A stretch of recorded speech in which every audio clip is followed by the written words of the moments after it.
الحمد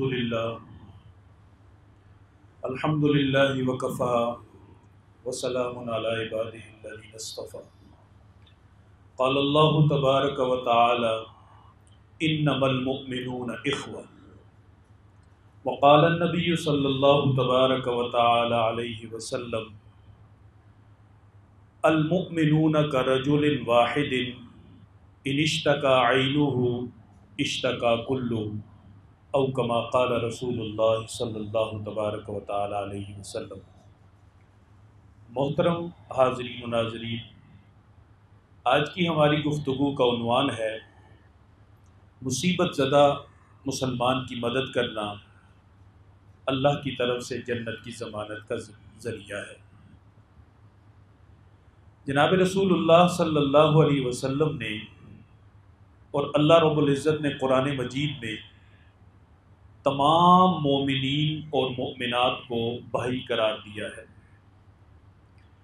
قرآن مجید میں اللہ رب العزت کا ارشاد ہے انما المؤمنون اخوہ، تمام کے تمام مومن آپس میں بھائی ہیں۔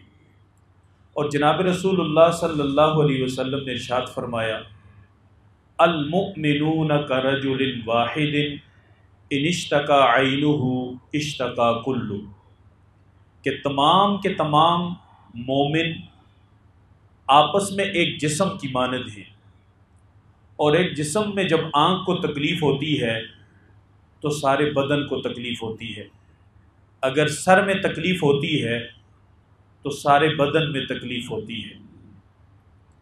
اب اس آیت کریمہ اور حدیث پاک کے تناظر میں اگر دیکھا جائے تو جناب رسول اللہ صلی اللہ علیہ وسلم کو مقصد یہ ہے کہ اپنی امت کو وحدت اور احساس کی ایک لڑی میں پرو دیا جائے۔ جیسے ایک بدن کے کسی بھی حصے کی تکلیف سارا بدن محسوس کرتا ہے، کبھی ایسا نہیں ہوتا کہ آنکھ میں تکلیف ہو اور انسان کے پاؤں اس آنکھ کو لے کر ہسپتال جانے سے انکار کر دیں، بلکہ تکلیف آنکھ کو ہوتی ہے، احساس قدموں کو بھی ہوتا ہے۔ پاؤں میں تکلیف ہوتی ہے تو انسان کی آنکھیں ان پاؤں کی تکلیف کا درد بھی محسوس کرتی ہیں اور آنسو بہا کر اس سے یکجہتی کا اظہار بھی کرتی ہیں۔ جناب رسول اللہ صلی اللہ علیہ وسلم نے ارشاد فرمایا کہ المؤمن اخو المؤمن لا یظلمہ ولا یسلمہ، مسلمان کا بھائی ہے، نہ تو مسلمان اپنے مسلمان بھائی کے اوپر ظلم کرتا ہے اور نہ ہی اسے بے یار و مددگار ایسے ہی چھوڑ دیتا ہے کہ ٹھیک ہے تو جس حال میں اسی حال میں رہ، مجھے تیری کوئی پرواہ نہیں ہے، بلکہ مسلمان اگر کسی برے حال میں ہوتا ہے تو دوسرا مسلمان اس کا احساس کرتا ہے اور کوشش کرتا ہے کہ اس کی تکلیف اور اس کی پریشانی کے اندر جتنا مجھ سے ہو سکتا ہے میں اس کی مدد کروں اور اس پریشانی سے اسے نکالوں۔ اور پھر اسی حدیث پاک کے اندر جناب رسول اللہ صلی اللہ علیہ وسلم نے ارشاد فرمایا ان اللہ تعالی فی عون العبد ما کان العبد فی عون اخی، اللہ تعالیٰ اس وقت تک ایک مسلمان کی مدد میں لگے رہتے ہیں جب تک کہ وہ مسلمان اپنے مسلمان بھائی کی مدد میں لگا رہتا ہے۔ یہ کسی کا احساس کرتا ہے، اللہ کی طرف سے اس کا احساس کیا جاتا ہے۔ یہ کسی کی مدد کرتا ہے، اللہ تعالیٰ اس کی مدد کرتے ہیں۔ اور اسی حدیث پاک کا تیسرا حصہ یہ ہے کہ جو مسلمان کسی مسلمان کے غم، تکلیف اور پریشانی کو دور کرے گا، اللہ رب العزت قیامت کے دن کے جو سب سے بڑا غم ہے، سب سے بڑی پریشانی ہے، اللہ رب العزت قیامت کے دن کی اس کی سب سے بڑی پریشانی کو دور فرمائیں گے۔ اور پھر ایک حدیث پاک کے اندر فرمایا من ستر مسلما سترہ اللہ یوم القیامہ، جو کسی مسلمان کی پردہ پوشی کرے گا، اللہ رب العزت قیامت کے دن اس کی پردہ پوشی کرے گا۔ اس حدیث پاک کو اگر دیکھا جائے تو اس میں بنیادی طور پہ ایک نقطے کو بیان کیا گیا ہے کہ مسلمان آپس میں بھائی ہیں، اور بھائی کے لیے بھائی کا یہ ذمہ داری ہوتی ہے کہ ایک بھائی اپنے دوسرے بھائی کے غم میں اس کا شریک ہوتا ہے، اس کی پریشانی کو دور کرتا ہے اور اس کی تکلیف کا احساس کرتا ہے۔ اب میرے بھائیوں اور بزرگوں، ہمارے جسم کے اندر اگر کوئی بیماری ہو، کوئی تکلیف ہو، ہم فوری طور پہ سب سے پہلے فکر کرتے ہیں، دوائی کھانے کی ضرورت ہو تو دوائی کھاتے ہیں، دوائی لگانے کی ضرورت ہو دوائی لگاتے ہیں، اور اگر کھانے اور لگانے سے بھی فرق نہ پڑے، آپریشن اور کاٹ پیٹ کی ضرورت ہو تو بدن کو کاٹا پیٹا جاتا ہے تاکہ وقتی تکلیف اٹھا کر اس دائمی بیماری، دائمی درد اور تکلیف سے نجات حاصل کی جائے۔ دین اسلام اور جناب رسول اللہ صلی اللہ علیہ وسلم بھی اپنے ہر ایک امتی سے یہ چاہتے ہیں کہ اگر دنیا کے کسی کونے کے اندر کسی مسلمان کو کوئی رنج ہو، کوئی تکلیف ہو، کوئی پریشانی ہو، اس پریشانی کا وہ احساس کرتا ہے اور اسے دور کرنے کی کوشش کرتا ہے جیسے کیسے ممکن ہو۔ اگر اس پریشانی کو دور کرنے کے لیے اسے اپنی جان پیش کرنا پڑتی ہے تو کرتا ہے، مال پیش کرنا پڑتا ہے تو کرتا ہے۔ اگر کسی طرح کی سپورٹ اپنے اس مسلمان بھائی کو ضرورت ہوتی ہے، یہ دوسرا مسلمان پیش کرتا ہے۔ یہ ہے اسلام، یہ ہے ایمان۔ اور فرمایا کہ ایمان کو چیک کرنے کا معیار یہ ہے کہ اگر کوئی مسلمان کسی پریشانی میں ہو اور دوسرے مسلمان کو اس کی پریشانی کا احساس ہو جائے، اسے بھی تکلیف ہونا شروع ہو کہ میرا بھائی پریشانی میں ہے، یہ ایمان کے زندہ ہونے کی علامت ہے۔ اور اگر خدا نہ خواستہ احساس ہی ختم ہو جائے، ٹھیک ہے جی، وہ اپنا جئیں ہم اپنا جئیں، وہ جس حال میں ہیں وہ اس حال میں رہیں، ہمیں ان سے کیا لینا دینا۔ خدا نہ خواستہ اگر اس طرح کا مزاج ایک مسلمان کا بن جائے تو یہ ایمان کے بالکل ڈیڈ لیول کی علامت ہے کہ اس سے نیچے ایمان ہی کوئی نہیں ہے۔ تو ہماری بدقسمتی یہ ہے کہ جس دور میں ہم جی رہے ہیں، امت مسلمہ کا کوئی نہ کوئی حصہ ایسا ہے جو کسی نہ کسی پریشانی میں ہے۔ اس صدی کا سب سے بڑا المیہ مسئلہ فلسطین ہمارے سامنے ہے، اور وہاں سے آنے والی آئے روز کی اطلاعات جھنجھوڑ کے رکھ دیتی ہیں ایک باضمیر مسلمان کو۔ کشمیر ہمارے سامنے ہے، برما ہمارے سامنے ہے، افغانستان کے آج تک کے حالات ہمارے سامنے تھے کہ وہاں ظلم کی کون سی ہولی نہیں کھیلی گئی۔ تو امت مسلمہ کا کوئی نہ کوئی حصہ درد میں ہے، کوئی نہ کوئی حصہ کرب میں ہے، کوئی نہ کوئی حصہ تکلیف میں ہے، زخم لگے ہوئے ہیں، خون گر رہا ہے، خون رس رہا ہے، اور امت کے دوسرے حصے کے ایمان کو چیک کر رہا ہے کہ ہم لوگ ایمان کے کس لیول پہ ہیں۔ اگر پوری امت کو چھوڑ کے ہم اپنے ملک کی بات کریں تو کون سا وقت ایسا ہے کہ ہمارے ملک میں پوری طرح سے امن قائم ہوا ہو؟ اگر امن قائم ہو تو کون سا وقت ایسا ہے کہ ہمارے ملک کی معیشت 100% ٹھیک ہو، ہمارے ملک کے اندر غریب خودکشیاں کرنے پہ مجبور نہ ہوئے ہوں، ہمارے ملک کے اندر لوگ اپنے بچوں سمیت زہر کھا کے، نہروں میں کود کے، ٹرینوں کے آگے غربت کی وجہ سے، افلاس کی وجہ سے وہ ٹرینوں کے آگے کود کر اپنی زندگی کا خاتمہ نہ کر رہے ہوں۔ اس وقت وہ گھر جن کو اللہ تعالیٰ نے رزق کی دولت سے مالا مال کیا ہے، امن کی دولت سے مالا مال کیا ہے، آمدن ان کی اچھی ہے، وہ دوسرے کے ساتھ تعاون کر کے ان کے دکھوں کا مداوع کر سکتے ہیں۔ یقین جانیے یہ میرے اور آپ کے ایمان کا امتحان ہے جو ہر وقت چل رہا ہے۔ اور سب سے کم درجہ، میں نے آپ سے یہ بات عرض کی، سب سے کم درجہ یہ ہے کہ کیا امت مسلمہ کا، اہل پاکستان کا، ہمیں احساس ہوتا ہے ان کی تکلیفوں کا یا نہیں؟ اور ہماری بدقسمتی کا عالم یہ ہے کہ اللہ رب العزت سے ہم سارے مل کے دعا کرتے ہیں یا اللہ بارش دے دیں، ہم رو رو کے گڑ گڑا کے مانگتے ہیں اللہ جی بارش دے دیں، حالات اچھے نہیں ہیں۔ جب بارش ہوتی ہے وہی رحمت کی بارش جو ہم نے اللہ سے مانگ مانگ کے لی ہوتی ہے وہ ہمارے لیے باعث عذاب بن جاتی ہے۔ آج اس وقت جب میں آپ سے مخاطب ہوں، 2022 اگست کا مہینہ، بلوچستان جو پاکستان کا 43% ہے، 57% باقی سارا پاکستان ہے، 43% بلوچستان یعنی آدھا پاکستان بلوچستان ہے۔ وہاں پہ بارشوں کی بہت زیادہ ضرورت ہوتی ہے، ریگستان ہیں، پہاڑی علاقے ہیں، سنگلاخ چٹانیں ہیں، ویرانے ہیں، جنگلات ہیں۔ بارش ہوئی، اللہ پاک نے اس بارش کو ہماری بدعمالیوں کی وجہ سے عذاب میں تبدیل کر دیا۔ پورا بلوچستان ڈوبا ہوا ہے، بلوچستان کے شہر ڈوبے ہوئے ہیں، دیہات ڈوبے ہوئے ہیں، پل ٹوٹ چکے ہیں، حتیٰ کہ جو بند پانی کا ذخیرہ کرنے کے لیے ڈیم بنائے گئے تھے وہ ٹوٹ کر تباہی ڈال رہے ہیں، وہ سارا ڈوبا ہوا ہے۔ جنوبی پنجاب کا اکثر علاقہ بارش کی وجہ سے ڈوبا ہوا ہے۔ KPK کے مختلف جگہوں پہ لینڈ سلائیڈنگ کی وجہ سے حالات ناگفتبے ہیں۔ ان تمام صورتحال کے اندر ان لوگوں کی آزمائش بھی ہے جو رات کو کروڑ پتی تھے اور صبح جا کے دیکھا دکان میں بھی کچھ نہیں ہے، گودام بھی سارا بیک چکا ہے۔ ان حالات میں وہ آزمائش میں ہیں، اس سے زیادہ میری اور آپ کی آزمائش ہے جنہیں اللہ تعالیٰ نے راحت میں، سکون میں رکھا ہے۔ اب یہاں سے بات شروع کرتے ہیں کہ میرے بھائیو اور عزیزو، ہر روز اب میڈیا اور سوشل میڈیا پہ یہ خبر سنتے ہیں، کبھی ہم نے اپنے دل کو ٹٹولا، اپنے ایمان کو پرکھا کہ ہمارے اندر احساس بھی پیدا ہوا ہے کہ نہیں؟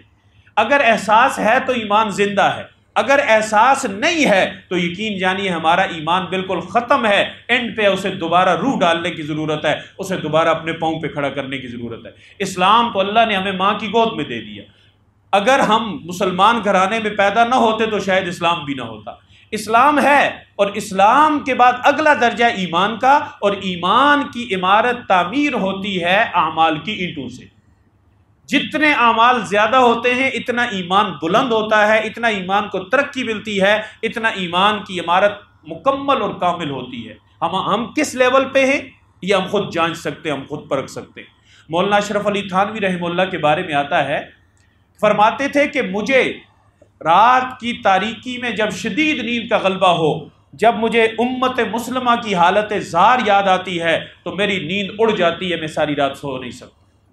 اگر مجھے شدید بھوک ہو، کھانا سامنے ہو، امت مسلمہ کی حالت زار مجھے بھوک کے وقت اگر یاد آئے تو میری بھوک ختم ہو جاتی ہے، مجھے کھانے کی طلب ہی نہیں رہتی، اور جب تک وہ غم مجھے بھولتا نہیں ہے اس وقت تک مجھے بھوک نہیں لگتی۔ یہ لوگ تھے ایمان کے اعلیٰ معیار کے اوپر، ایمان کے اعلیٰ پیمانے کے اوپر تھے، اللہ رب العزت نے انہیں احساس دیا تھا۔ تو میرے بھائیو اور عزیزو، ترتیب سے بات سنتے جائیے اور سمجھتے جائیے۔ سب سے پہلی چیز ہے ہمارے اندر احساس کا پیدا ہونا۔ جب انسان کے اندر احساس زندہ ہوتا ہے تو وہ امتیں، وہ جماعتیں، وہ شخصیات جب تک ان میں احساس زندہ ہے کبھی نہیں مرتی، اور جب انسان کے اندر احساس مرتا ہے تو اس کا ضمیر مر جاتا ہے۔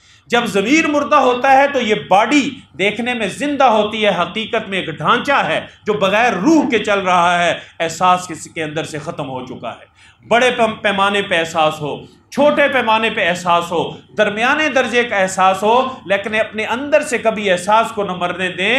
امت مسلمہ کی حالت کو سوچیں، امت مسلمہ کی حالت پہ غور کریں، اور پھر دوسرے نمبر پہ ہم جو کام کر سکتے ہیں، سب سے پہلا ہمارے اندر احساس ہونا چاہیے۔ جب انسان کے اندر احساس زندہ ہوتا ہے تو دوسرا کام ہم کر سکتے ہیں، دعا۔ دعا ہر بندہ ہر جگہ سے جتنی چاہے اللہ سے کر سکتا ہے کہ اے میرے اللہ، ملک کا فلاں حصہ پریشانی میں، اللہ اس کی پریشانی دور فرما دے۔ امت مسلمہ کا فلاں حصہ سلگ رہا ہے، سسک رہا ہے، لرز رہا ہے، اللہ کریم کہیں یہ میری وجہ سے تو نہیں ہے، اللہ جی اس کی پریشانی کو ختم فرما دیں۔ ہماری کمزوری یہ ہے کہ نہ تو ہمیں دعا کرنے کا سلیقہ آتا ہے، نہ ہمیں دعا کرنے کا ڈھنگ آتا ہے، نہ ہمارا دعا پہ یقین ہے۔ بہت سارے تو ہم دعا مانگتے ہی نہیں ہیں، جو دعا مانگتے ہیں وہ بھی اس یقین کے ساتھ مانگتے ہیں کہ اللہ ہماری سنتا ہی نہیں ہے، اور اللہ فرماتے ہیں کہ تم اپنے رب سے جس طرح کا گمان رکھو گے اللہ کی طرف سے ویسے ہی تمہارے حق میں فیصلہ آئے گا۔ اگر یہ گمان رکھ کے ہاتھ اٹھاؤ گے کہ اللہ میری سنتا نہیں ہے، چلو ٹرائی کر کے دیکھ لیتے ہیں، اللہ تعالیٰ سنیں گے ضرور، لیکن اللہ تعالیٰ کبھی مثبت جواب نہیں دیں گے، ہمارا گمان ہی اللہ کے بارے میں غلط ہے۔ انا عند ظن عبدی بی، میرا بندہ مجھ سے جیسا گمان کرتا ہے میرا ویسے ہی اس کے حق میں فیصلہ ہوتا ہے۔ دعا بھی ہو اور دعا پر یقین بھی ہو۔ ہمارے بزرگوں کے پاس ذرائع آمدن نہیں تھے، دعا کا یقین تھا، طاقت نہیں تھی، دعا پہ یقین تھا، دنیا نہیں تھی، اللہ پہ بھروسہ تھا، اور اللہ پہ بھروسہ ان کا کتنا زیادہ تھا؟ شاہ جہان مغل بادشاہ کا دور ہے، اور اس کے دربار کے اندر ہر دور کی طرح علماء حق بھی ہیں اور درباری ملا بھی ہیں۔ درباری ملاؤں کی کوشش ہمیشہ یہ ہوتی ہے کہ وہ دین کو تروڑ مروڑ کر بادشاہ کے حق میں کریں، بادشاہ کو نیا مسئلہ بتائیں اور بادشاہ سے انعام حاصل کریں۔ اور یہ بیٹھ کے سوچ رہے تھے کہ کس طرح سے شاہ جہان سے انعام لیا جائے، کوئی ایسا مسئلہ گھڑا جائے جس مسئلے سے شاہ جہان خوش ہو جائے اور ہمیں اعزاز اور انعام سے نوازے۔ ان سب نے مشورہ کیا، کہا بادشاہوں کو ریشم بہت پسند ہوتا ہے، لیکن اسلام نے ریشم مرد کے لیے حرام قرار دیا ہے، عورت کے لیے حلال ہے۔ سونا بادشاہوں کو پسند ہوتا ہے، لیکن اسلام نے سونا مرد کے لیے حرام قرار دیا ہے، عورت کے لیے حلال ہے۔ انہوں نے سوچا کہ ریشم کے حق میں کوئی فتویٰ جاری کرتے ہیں اور شاہ جہان سے کہتے ہیں کہ ہم نے آپ کے لیے ریشم کو حلال کر دیا ہے۔ مل کے بیٹھے، ضعیف من گھڑت موضوع قسم کی روایات جمع کی، ایک سوال بنایا بادشاہ کی طرف سے کہ مجھے ریشم پہننے کی ضرورت ہے، میرے لیے ریشم کے بارے میں کوئی نرمی اختیار کی جائے، کوئی میرے حق میں فتویٰ جاری کیا جائے۔ فتویٰ بنا کر شاہ جہاں کے دربار میں پہنچ گئے۔ شاہ جہاں مغل بادشاہ تھا، ہزار خامیوں کے باوجود ایک خوبی بھی تھی کہ اللہ والوں کا، علماء کا معتقد بھی تھا، علماء حق کے ساتھ اس کا تعلق بھی رہتا تھا۔ تو اس وقت ایک علماء حق میں سے ایک درویش عالم دین ملا جیون رحمہ اللہ اس کے دور میں تھے۔ وہ دربار میں تو نہیں تھے، لیکن شاہ جہان کا دلی تعلق ملا جیون رحمہ اللہ سے۔ اور ملا جیون کون ہے؟ ان کی دو بڑی کتابیں مشہور ہوئی، ایک نور الانوار، یہ درس نظامی کے اندر، اصول الفقہ کے اندر یہ ریڑھ کی ہڈی حیثیت رکھتی ہے، درس نظامی میں یہ کتاب خصوصیت کے ساتھ پڑھائی جاتی ہے۔ اور دوسری تفسیر احمدی، یہ ایک بہت بڑی کتاب ہے۔ یہ درویش تھے اللہ والے، اور حق کو انہیں کوئی پرواہ نہیں ہوتی تھی، جیسے ولا یخافون فی اللہ لومۃ لائم۔ حق والوں کی پہچان یہ ہے کہ وہ اللہ کے معاملے میں کسی ملامت کرنے والے کی ملامت کی کوئی پرواہ نہیں کرتے، وہ حق بات کہتے ہیں، حق انداز سے کہتے ہیں، اخلاص نیت سے کہتے ہیں، اور ان کی حق بات کا اثر بھی ہوتا تھا۔ ملا جیون رحمہ اللہ، شاہ جہان ان کا معتقد، اور دوسری طرف علماء، درباری علماء مسئلہ لے کر شاہ جہان کے پاس گئے کہ ہمیں انعام ملے گا۔ شاہ جہان نے اس فتوے کو پڑھا، کہا تم نے بڑی محنت کی ہے، لیکن جاؤ ملا جیون رحمہ اللہ سے دستخط کرا کے لاؤ کہ یہ ٹھیک ہے کہ نہیں ہے۔ اگر وہ دستخط کریں گے تو ہم اس پہ عمل کریں گے، ورنہ نہیں کریں گے۔ ان درباری ملاؤں نے سوچا کہ کون سا بڑا مسئلہ ہے، ملنگ درویش آدمی ہے، جا کے بتائیں گے دستخط کر دے گا۔ ملا جیون رحمہ اللہ نے وہ فتویٰ پڑھا، اور پڑھنے کے بعد جب انہیں پتہ چل گیا کہ ان کی نیت خراب ہے، یہ دین اسلام کو اپنی رائے کے تابع کرنا چاہتے ہیں، تروڑ مروڑ کر اسلام کا حلیہ بگاڑنا چاہتے ہیں، پڑھنے کے بعد انہوں نے کہا کہ بھائی چند دن بعد جمعہ ہے، اس کا جواب جمعے کے دن دیا جائے گا، اور شاہی مسجد کے ممبر سے دیا جائے گا۔ شاہی مسجد کے ممبر سے خطبہ ملا جیون رحمہ اللہ دیتے تھے، اور شاہ جہان بھی سامنے آگے بیٹھتا تھا۔ آج کا جمعہ بڑا اہم تھا۔ جب ملا جیون رحمہ اللہ ممبر پہ آئے تو آتے ہی انہوں نے وہ فتویٰ نکالا اور کہا جی ایک سوال آیا ہے، یہ سوال پہلے سنیے اور پھر اس کا جواب سنیے اور پھر میرا فتویٰ سنیے۔ سوال پڑھا، جواب پڑھا کہ ریشم حلال کر دیا گیا ہے، اور اس کے بعد کہا کہ میرا فتویٰ اس پہ یہ ہے کہ جس نے سوال پوچھا اور پھر سوال میں یوں کہا کہ میرے لیے حلال کرو، اور جنہوں نے اس کو حلال کیا، یہ دونوں جماعتیں دائرہ اسلام سے نکل چکی ہیں، کافر ہیں، یہ مسلمان نہیں ہیں، اس لیے کہ انہوں نے اللہ کے حرام کو حلال کرنے کی کوشش کی۔ اور جو شخص اللہ کے حرام کو حلال کرے گا، جس پہ نص قطعی ہے، وہ قرآن میں ترمیم و تحریف کا مرتکب ہوگا، اللہ کے دین کو مروڑنے اور مسلنے کا مرتکب ہوگا۔ لہذا فتویٰ یہ ہے دائرہ اسلام سے خارج ہیں، توبہ تائب ہوں، بیویوں سے دوبارہ تجدید نکاح کریں اور اللہ سے توبہ کریں۔ شاہ جہان کو وقتی غصہ تو آیا، لیکن اس نے کہا بات ٹھیک ہے، حق بات ہے، چلا گیا۔ جب دربار میں بیٹھا تو وہی درباری آ گئے، انہوں نے کہا جناب پہلی بات تو یہ ہے کہ انہیں ایسا نہیں کرنا چاہیے تھا، اگر انہوں نے کیا بھی تو ممبر پہ کھڑے ہو کے اس فتوے کو دینے کی ضرورت کیا تھی؟ تنہائی میں آ کے آپ سے بات کرتے۔ آپ کی انسلٹ ہوئی ہے، آپ کی توہین کی گئی ہے، اور بادشاہ کی توہین یہ ناقابل معافی جرم ہے۔ بادشاہ غصے میں آیا۔ یہ بادشاہ جو ہوتے ہیں نا، بڑے لوگ جو ہوتے ہیں، ان کے اپنے کان نہیں ہوتے اور نہ ان کی اپنی آنکھیں ہوتی ہیں، ان کا کوئی کان کوئی اور ہوتا ہے، ان کی آنکھیں بھی کوئی اور ہوتی ہے۔ بس اوقات ان کا دماغ بھی اپنا نہیں ہوتا، بلکہ مشیروں کے دماغ سے یہ سوچتے ہیں اور فیصلہ کرتے ہیں۔ تو بادشاہ کو غصہ آیا، اس نے کہا ہاں یہ بات تو بالکل ٹھیک ہے، ہماری توہین ہوئی ہے، لہٰذا پولیس کو حکم دیا جاتا ہے کہ ابھی ملا جیون کو گرفتار کر کے جیل میں ڈال دیا جائے۔ اتفاق کی بات یہ ہے کہ ملا جیون رحمہ اللہ کے شاگرد تھے اورنگزیب عالمگیر رحمہ اللہ، جو شاہ جہان کے بیٹے تھے۔ انہیں پتہ چلا میرے استاد کی گرفتاری کا اعلان ہوا، کہہ تو کچھ نہیں سکتے تھے، بھاگتے ہوئے گئے، استاد محترم آپ کی گرفتاری کا فیصلہ کیا گیا ہے، میں صرف آپ کو بتا سکتا ہوں آپ ذہنی طور پہ تیار رہیں کہ کہیں اچانک پولیس والے آئیں آپ پریشان نہ ہو۔ بھائی کیوں گرفتاری کا فیصلہ ہوا ہے؟ وہ جو جمعے کی آپ نے تقریر کی اور آپ نے کہا کہ اللہ کے حلال کو حرام اور حرام کو حلال کرنے والے دائرہ اسلام سے خارج ہیں، تو ملا جیون رحمہ اللہ نے ایک بات کی، کہا اورنگزیب یاد رکھو اگر شاہ جہاں ہم سے لڑنا چاہتا ہے تو اسے کہو کہ وہ اپنی فوجیں بھیجے اور ہم اپنی فوجیں لے کے آتے ہیں، اور میری فوج ہے یہ لوٹے میں پڑا ہوا پانی، میں اس سے وضو کروں گا، یہ مصلی میں اس پہ اللہ کے سامنے 2 رکعت پڑھوں گا اور پھر میں اللہ کے سامنے ہاتھ اٹھاؤں گا، دیکھتے ہیں اللہ جیتتا ہے کہ شاہ جہان جیتتا ہے۔ اب یہاں پہ 2 چیزیں ہماری سمجھنے کی ہیں۔ اورنگزیب عالمگیر رحمہ اللہ دوڑتے ہوئے اپنے والد کے پاس گئے اور جا کے کہا کہ ابا جی تباہ ہو گئے۔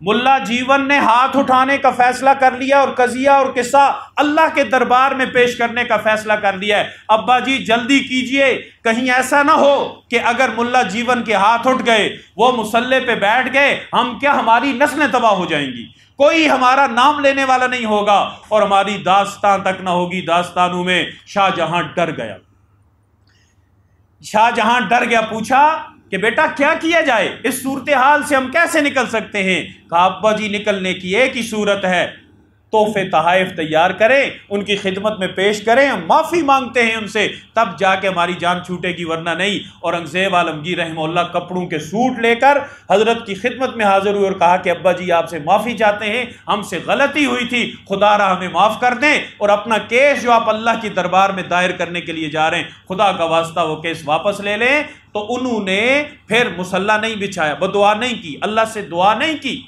یہاں 2 چیزیں سمجھنے کی ہیں۔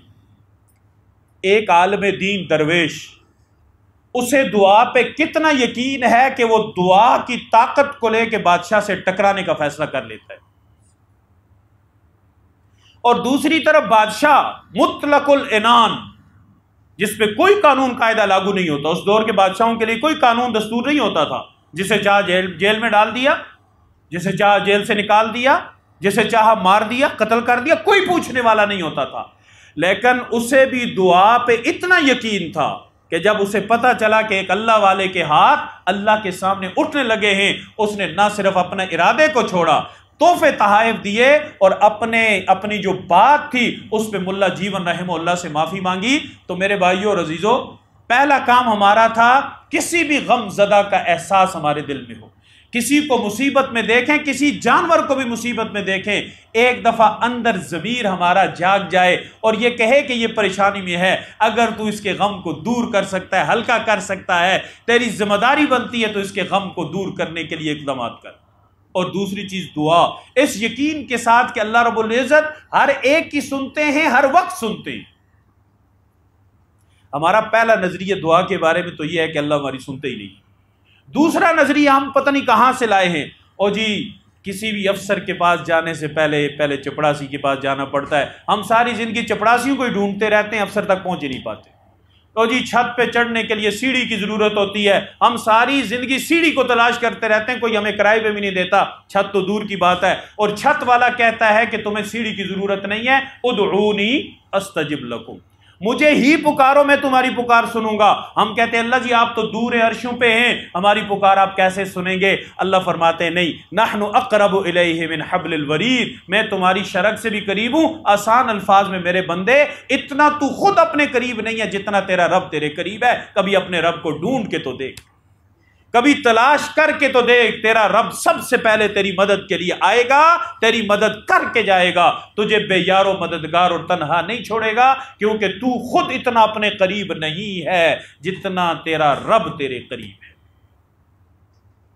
پہلا کام احساس، کسی بھی غم زدہ، کسی بھی پریشان، کسی بھی مصیبت زدہ کو دیکھ کر ہمارے دل کے اندر احساس پیدا ہو جائے، یہ ایمان کے ہونے اور زندہ ہونے کی علامت ہے۔ اور اگر خدا نہ خواستہ ہمارے دل میں احساس بھی پیدا نہیں ہوتا تو یقین جانیے ایمان مر چکا ہے، اسے زندہ کرنے کی ضرورت ہے ہی نہیں صرف اسلام ہے، کلمہ ہے جو ماں نے لوری دے کے یاد کرایا تھا، اس سے آگے ہم نہیں بڑھے، کیونکہ اسلام سے ایک قدم آگے چلیں ایمان شروع ہوتا ہے۔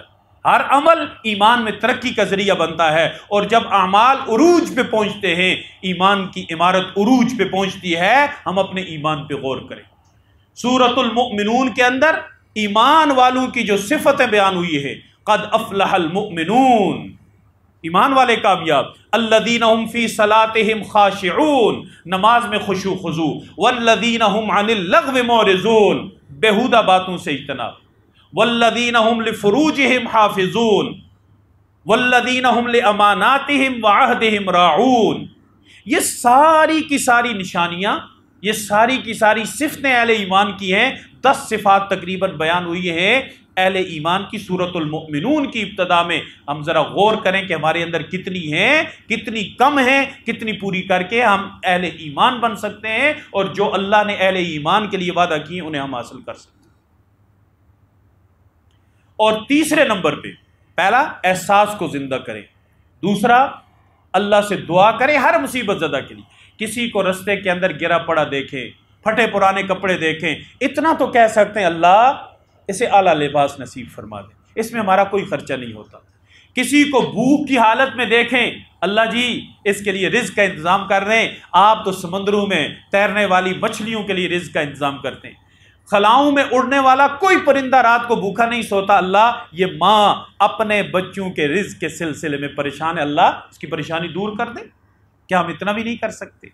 اور تیسرے نمبر پہ، جتنا ہو سکے، جہاں تک ہو سکے، جیسے ہو سکے ان کی مدد کریں۔ اور اگر ہم کسی مسلمان کی مدد کریں گے، ہمارا دین ہمیں کیا کہتا ہے؟ حدیث نمبر 1، حضرت اماں عائشہ صدیقہ رضی اللہ تعالیٰ عنہ فرماتی ہیں، جناب رسول اللہ صلی اللہ علیہ وسلم نے ارشاد فرمایا، اگر کسی مسلمان نے کسی دوسرے مسلمان کی پریشانی کو دور کیا اور اسے خوش کر دیا، ادھر مسلمان خوش ہوتا ہے، ادھر اللہ رب العزت خوش کرنے والے کے لیے جنت لکھ دیتے ہیں۔ ایک مسلمان کو خوش کرنا، اس یقین کے ساتھ کہ اللہ پاک اس کی خوشی کے بدلے میں مجھے جنت دیں گے۔ کتنی آسان ہے جنت، یقین جانیے بہت آسان ہے، لیکن ہمارے 24 گھنٹے دنیا کے لیے ہیں۔ ان 24 گھنٹوں میں کتنا وقت ہمارے پاس ہے جس میں ہم وسارعوا الی مغفرۃ من ربکم وجنۃ عرضها السماوات والارض اعدت للمتقین کی کوشش کرتے ہیں۔ دوڑو، اللہ کی مغفرت کی طرف دوڑو، اور اس جنت کی طرف جس کا طول و عرض زمین و آسمان سے زیادہ ہے۔ اعدت للمتقین، ڈرنے والوں کے لیے اللہ نے اس جنت کو بنایا ہے۔ اللہ فرماتے ہیں، جناب رسول اللہ صلی اللہ علیہ وسلم نے فرمایا، مسلمان پریشان تھا، پریشانی کو دور کیا، اسے خوش کر دیا، وہ خوش ہوا، اس کے چہرے پہ مسکراہٹ آئی، فرمایا کہ اللہ پاک اس کے لیے جنت کا اسی وقت فیصلہ فرما دیتے۔ حدیث نمبر 2، حضرت انس رضی اللہ تعالیٰ عنہ فرماتے ہیں، جناب رسول اللہ صلی اللہ علیہ وسلم نے ارشاد فرمایا، جس نے کسی مسلمان غمزدہ پریشان حال کو خوش کیا، اس نے محمد الرسول اللہ صلی اللہ علیہ وسلم کو خوش کیا۔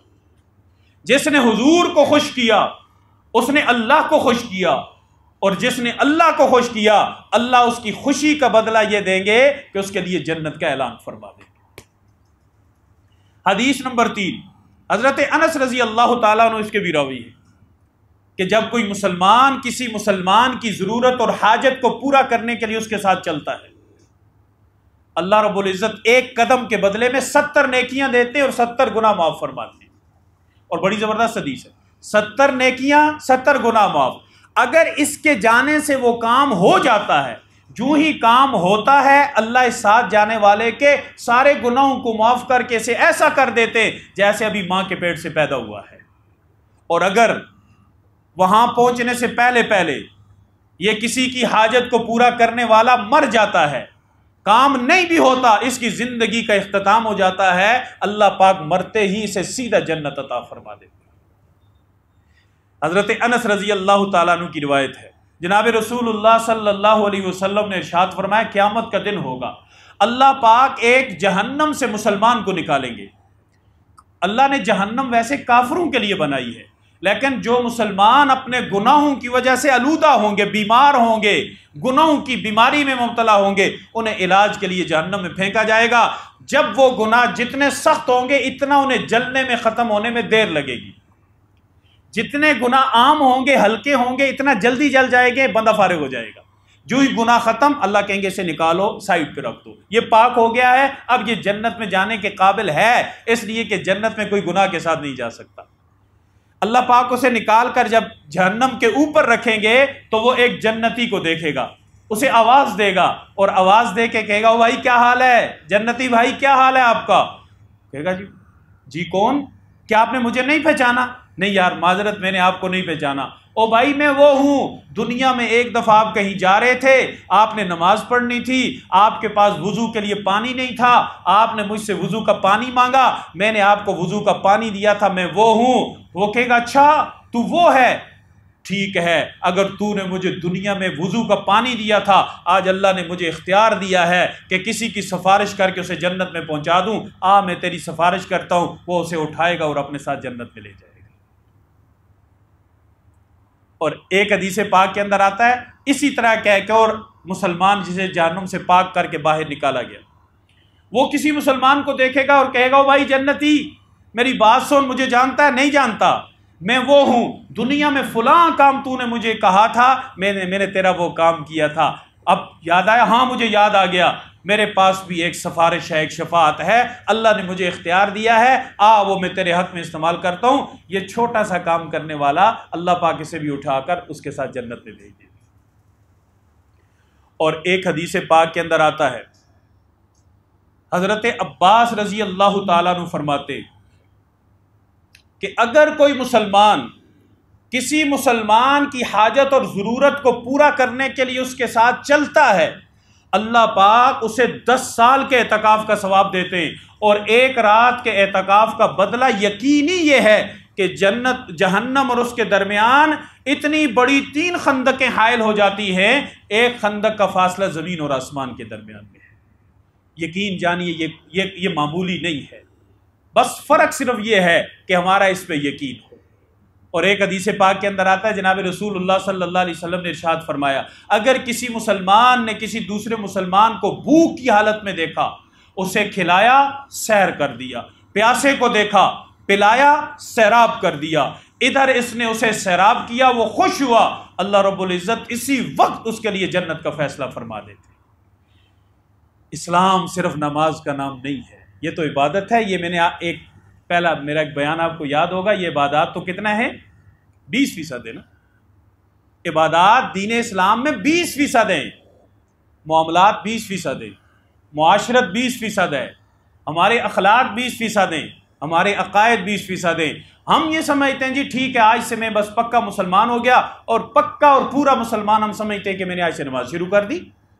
نماز تو ہماری ذمہ داری ہے، یہ نہیں پڑھیں گے ہمارے کھاتے میں کس نے جمع ہوتی جائیں گی، مرنے سے پہلے پوری نہیں کریں گے، مرنے کے بعد ہم ان کا خمیازہ بھگتیں گے۔ اسلام سارا یہ نہیں ہے، یقین جانیے دنیا میں اسلام سے بڑا پریکٹیکل اور فطرت کے مطابق کوئی مذہب نہیں ہے، جہاں پہ اللہ نے بندے کو اپنے سے بھی جوڑا ہے، بندے کو بندے سے بھی جوڑا ہے، اللہ نے بندے کو اپنے اوپر یقین کرنے کا بھی درس دیا ہے، اور اعمال کے صلے میں اللہ کی جو رضامندی ہے، اللہ نے جو عطا کرنا ہے اس پر یقین کرنے کا بھی اللہ نے درس دیا ہے۔ دین اسلام الذین یؤمنون بالغیب سے شروع ہوتا ہے اور یقین پہ جا کے ختم ہوتا ہے۔ غیب کا انسان کو یقین ہو اور غیب کے اوپر ایمان لائے، اللہ رب العزت کی ذات پہ یقین کا نام اسلام ہے، ایمان ہے، اور اس کے عوض میں اللہ رب العزت نے یہ سب کچھ ہمارے لیے تیار کر کے رکھا ہے۔ آج جب کہ ملک کے اندر سیلاب کی صورتحال ہے، کبھی زلزلے کی صورتحال ہوتی ہے، کبھی ہم رستے سے گزرتے ہیں، کسی کا ایکسیڈنٹ ہے، لوگ چیخ رہے ہیں، بلک رہے ہیں، اور 100 گاڑیوں میں سے ایک گاڑی بھی نہیں رکتی، 500 گاڑیوں میں سے کوئی ایک رکتا ہے ان کی مدد کے لیے، باقی سارے تماشا دیکھنے والے ہوتے ہیں۔ اور اب تو المیہ یہ ہے کہ ڈوبتے کو نکالنے والا کوئی نہیں ہوتا، ویڈیو بنانے والے سارے ہوتے ہیں، لڑنے والوں کو چھڑانے والا کوئی نہیں ہوتا، ویڈیو بنانے والے سارے ہوتے ہیں، کسی محتاج کی ضرورت پوری کرنے تو کوئی نہیں آتا، لیکن اپنے کیمرے کے حافظے اور میموری کے اندر محفوظ کرنے والے سارے ہوتے ہیں۔ کیا یہی اسلام ہے؟ کیا یہی انسانیت ہے؟ ادھر سے ہم گوروں کی مثالیں دیتے ہیں کہ کوا بجلی کی تار کے ساتھ لٹک جاتا ہے، کرینیں آتی ہیں آ کے اسے اتارنے، لیکن انہی گوروں کو، انہی لوگوں کو جو دنیا کو انسانیت کا درس دیتے ہیں، سب سے زیادہ دنیا میں جنگیں لڑنے والا ملک امریکہ ہے، اور سب سے زیادہ امریکہ کی جنگوں میں قتل عام ہوا ہے، اور سب سے زیادہ قتل عام لا الہ الا اللہ محمد رسول اللہ پڑھنے والوں کا ہوا ہے۔ مسلمانوں نے کتنا قتل عام کیا؟ 600 سال تو خلافت عثمانیہ کی صورت میں 1299 سے لے کر 1924 تک ہم نے دنیا کے آدھے حصے پہ حکومت کی ہے۔ یہ اٹلی، یہ روس، یہ یورپ ہمارے سامنے ہاتھ باندھ کے کھڑے ہوتے تھے۔ جہاں تک سلطنت عثمانیہ تھی وہ سارے خلیفہ کے ماتحت تھے، لیکن جن ملکوں کے اندر سلطنت عثمانیہ کی حکومت نہیں تھی وہاں کا بادشاہ بھی خلیفہ کا احترام کرتا تھا، اس کی رائے کو مانتا تھا۔ ہندوستان پہ سلطنت اسلامیہ کی حکومت قائم نہیں ہوئی، لیکن یہ بھی جو بات کرتے تھے خلیفہ سے پوچھ کے کرتے تھے، خلیفہ کا اگر کوئی مشورہ آتا اس پہ عمل کرتے تھے۔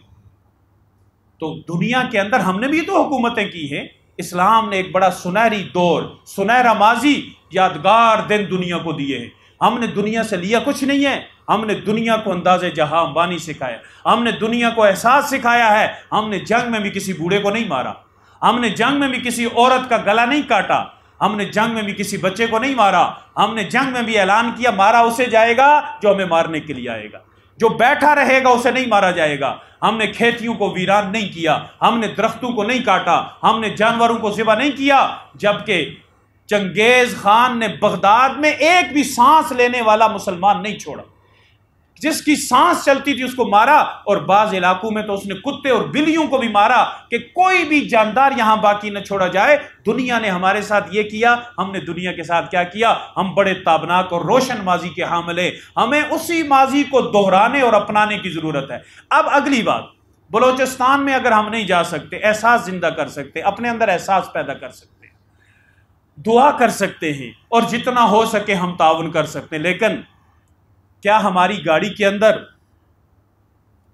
1 لیٹر کا چوتھا حصہ پیٹرول کی ایک بوتل اگر پڑی ہوئی ہو، اور رستے میں ایک موٹر سائیکل والا بیچارہ غریب جس کا پیٹرول ختم ہو گیا ہے، اس کے پاس کوئی حل نہیں ہے، وہ اسے کان سے پکڑ کے شدید گرمی میں دوڑ رہا ہے اور پیٹرول پمپ کئی کلومیٹر پہ ہے، اگر ہماری گاڑی میں چھوٹی سی بوتل ہو ہم اسے پیٹرول پمپ تک پہنچا کر اللہ سے جنت لے سکتے ہیں۔ یہ مشکل ہے؟ 50 روپے کا پیٹرول ایک بوتل میں ڈلوا کر ہم 4-5 بوتلیں رکھ لیں، روز نہیں ہوتا ایسا، ہفتے میں ایک دفعہ ہوتا ہے۔ بعض امیر مسلمانوں کے دل میں یہ بات آتی ہے کاش میرے پاس پیٹرول ہوتا، میں اس کی مدد کرتا۔ یہ کوئی مشکل کام ہے؟ 50 روپیہ اس وقت کیا معنی رکھتا ہے؟ بچے بھی نہیں لیتے، پاکٹ منی بچے بھی 50 روپے نہیں لیتے، اس 50 کے بدلے میں خدا کی قسم کھا کے کہتا ہوں ہم اللہ سے جنت لے سکتے۔ اس سے بھی آسان طریقہ بتاتا ہوں، ہمارے گھر میں کولڈ ڈرنکس کی خالی بوتلیں، یہ منرل واٹر کی خالی بوتلیں پڑی ہوئی ہوتی ہیں، باہر پھینکنے کے بجائے کیا ہم انہیں پانی سے بھر کے فریج میں نہیں رکھ سکتے؟ ہم انہیں فریز نہیں کر سکتے؟ اور سفر پہ نکلنے سے پہلے 5-8 بوتلیں فریز کی ہوئی ہمارے پاس ہوں، رستے میں ایک مزدور روڈ کھود رہا ہے، کیا وہ انسان نہیں ہے؟ کیا وہ کسی ماں کا بچہ نہیں ہے؟ وہ بھی تو اپنے بچوں کے لیے رزق جمع کر رہا ہے، اپنا خون نکال رہا ہے، اسے پانی کی ضرورت ہے، ٹھنڈا تو درکنار، اسے گرم پانی بھی میسر نہیں ہے۔ ہماری یہ ایک بوتل شیشہ نیچے کر کے ہم نے اسے پکڑا دی، اس کے 4-5 گھنٹے اس برف والے پانی سے اچھے نکل جائیں گے۔ یقین جانیے اگر اخلاص سے یہ بوتل ہم نے اس غریب مزدور کو دی، اللہ پاک اس کے بدلے میں ہمیں جنت عطا فرمائے۔ کیا ہم اسپتال میں کسی مریض کی عیادت کے لیے جب جاتے ہیں، وہ لفافہ جو ہم کسی شادی میں دیتے ہیں جہاں خود صاحب مال ہزاروں لاکھوں روپے خرچ کرنے کے موڈ میں، اسراف، فضول خرچی، آتش بازی، نام نمود، لوگوں کو دکھانا، مہنگے قسم کے حال، 20 قسم کی ڈشیں وہ لوگوں کو کھلا رہا ہے، اس کے ساتھ تو ہم تعاون کر رہے ہیں، لفافے کے اندر 1000-2000 ڈال کے الٹی گنگا بہ رہی ہے۔ اور جب کسی مریض سے ملنے جاتے ہیں اس کے لیے فروٹ لے کے جاتے ہیں جو وہ کھاتا ہی نہیں ہے، اس کی طبیعت ہی نہیں ہے، ہم اس کے لیے فروٹ لے کے جا رہے ہیں، اور یا پھول لے، وہ پھولوں کو کیا کرے گا مجھے بتائیے؟ جو پھول کی ٹوکری آپ اس کے سامنے رکھ رہے ہیں اسے تو علاج کے لیے پیسوں کی ضرورت ہے، وہی لفافہ بغیر نام لکھے آپ واپس آتے ہیں اس کے تکیے کے نیچے دے کر اس کی دوائی کا خرچہ برداشت کر کے اللہ سے جنت حاصل کر سکتے ہیں۔ ایک غریب آدمی کی بیٹی شادی کے لیے منتظر ہے، لیکن ظالم سماج اور معاشرے نے، اس کی رسم و رواج نے جکڑ رکھا ہے اسے کہ جب تک اتنا پیسہ اکٹھا نہیں ہوگا وہ اپنے گھر سے رخصت نہیں ہو سکتی۔ ہم اپنے گھر میں ایک ڈبہ رکھ کے 1 سال میں اگر کوشش کریں تو کسی کی ایک بیٹی کا اچھے طریقے سے شادی کا انتظام کر سکتے ہیں۔ صدقہ خیرات تو ہم ویسے بھی کرتے ہی ہیں، یہ ایک جائز محل ہے، ضروری نہیں ہوتا کہ آج جو ہم نے صدقہ دینا آج ہی دے دیں، جمع کریں، مہینہ 2 مہینے 4 مہینے کے بعد اتنی رقم ہمارے پاس جمع ہو جائے کہ کسی کے گھر کا 2-4 مہینے کا راشن آ جائے، یقین جانیے راشن کی یہ بوریاں اللہ سے ہمیں جنت لے کر دے سکتی ہیں۔ ہم محلے کی دکان پہ نہیں جا سکتے، وہاں دکاندار سے جا کے پوچھے کہ بھائی فلاں جو آدمی ہے مجھے پتہ ہے اس کی تنخواہ اتنی نہیں ہے کہ اس کا گزارا ہو، اس کا کھاتہ آپ کے ساتھ لگا ہوا ہے، بتائیے کتنے پیسے ہیں؟ 1 مہینے اس کا کھاتہ آپ کلیئر کر دیں گے، اس کا بگڑا ہوا بجٹ درست ہو جاتا ہے، اس کی جھکی ہوئی کمر سیدھی ہو جاتی ہے، وہ کبھی بھی کاٹا نہیں مروا سکتا اس کھاتے کے اوپر کہ آج سب ختم، میں نے پیسے دے دیے۔ وہ دکاندار کی جھڑکیاں سنتا ہے لیکن کہتا ہے یار کیا کروں، یہ پیسے یہ تجھے دے دیے، یہ بچوں کی فیس دے دی، اسپتال سے دوائی لے آیا، یہ مکان کا کرایہ دیا، اب دکاندار کیا کہ وہ بھی پھنسا ہوا ہوتا ہے۔ ہم یہ کر کے اللہ رب العزت سے جنت لے سکتے ہیں۔ کسی کے گھر کے دودھ کا بل دودھ والے کو چپکے سے دے کے کہہ دیں کہ اس مہینے سے پیسے نہیں لینا، یہ بہت سارے کام ہیں۔ صرف انسان کے اندر احساس زندہ ہو جائے، نیکیوں کی راہیں ہمیں قدم قدم پہ ملتی ہیں، جنت کی چابی قدم قدم پہ بکھری ہوئی ہے، اللہ کا اعلان قدم قدم پہ ہو رہا ہے۔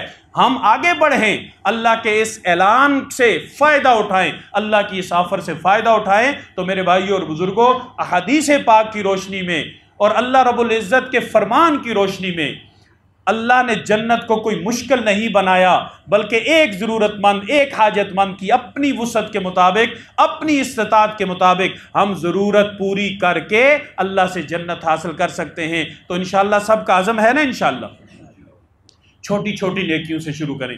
پانی سے پیٹرول پہ جائیں، پیٹرول سے دوائی پہ جائیں، دوائی سے کسی کے بل پہ جائیں، بل سے کسی کے کھاتے پہ جائیں، کھاتے سے آگے چلتے جائیں۔ جب ہم اپنا ایک عزم، ایک مشن بنا لیں گے، انشاءاللہ ہر روز اللہ پاک ہمیں نیکی کا موقع بھی دیں گے اور نیکی کرنے کی توفیق بھی دیں گے، اور اللہ پاک ہمارے لیے جنت کا فیصلہ بھی کریں گے۔ جب رب کی طرف سے جنت کا فیصلہ ہو جاتا ہے تو یہ رب کی رحمت والی تجلی کا مظہر ہے، پھر اللہ پاک اس بندے کے لیے دنیا بھی آسان فرما دیتے ہیں، آسانی کی دنیا اللہ تعالیٰ اسے دے دیتے ہیں، مشقت سے اللہ تعالیٰ اسے نکال دیتے ہیں۔ اللہ پاک ہم سب کو دوسروں کے ساتھ تعاون کرنے، ان کی مدد کر کے اللہ کی رضا اور جنت حاصل کرنے کی توفیق عطا فرمائیں۔ وآخر دعوانا ان الحمد للہ رب العالمین۔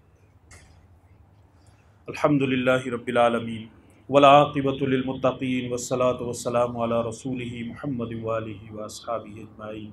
یا اللہ کریم جو کہا سنا اسے اپنی بارگاہ میں قبول فرما لے۔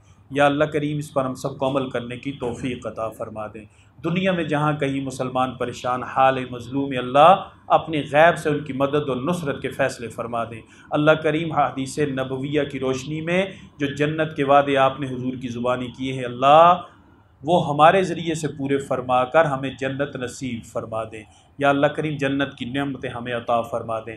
جتنے بھائی بزرگ بیٹھے ہیں یا اللہ کریم جو جو ان کے دل میں جائز شرعی حاجت ہے، غیب کے خزانوں سے سب کی حاجات کو، نیک تمناؤں کو پورا فرما کر اللہ کریم اٹھنے سے پہلے ہم سب کی مغفرت اور بخشش کے فیصلے فرما دیں۔